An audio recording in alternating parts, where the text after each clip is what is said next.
the official marketing images of the Galaxy S26 Ultra have just leaked, and honestly, this might be one of the most exciting Samsung designs we've seen in years.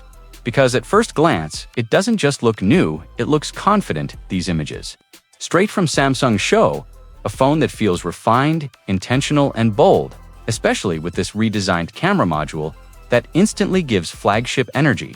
The same design language introduced on the Z Fold 7 now looks even more premium here. And that violet finish surprisingly steals the spotlight because it shifts the entire personality of the phone from safe to striking.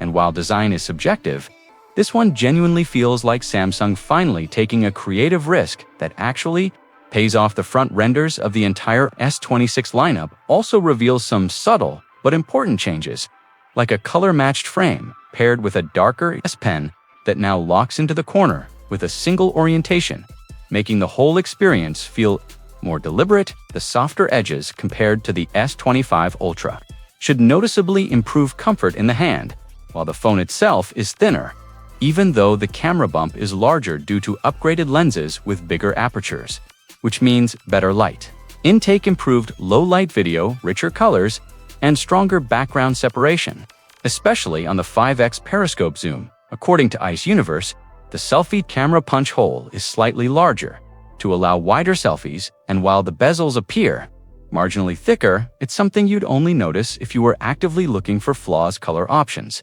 will include violet, blue, and white, with the blue model still being the mystery everyone's waiting on. And despite internal magnets being added for magnetic accessories, reverse wireless charging is still confirmed to be here, which quietly exposes how questionable Google's recent explanation was for removing it on the Pixel 10 Pro.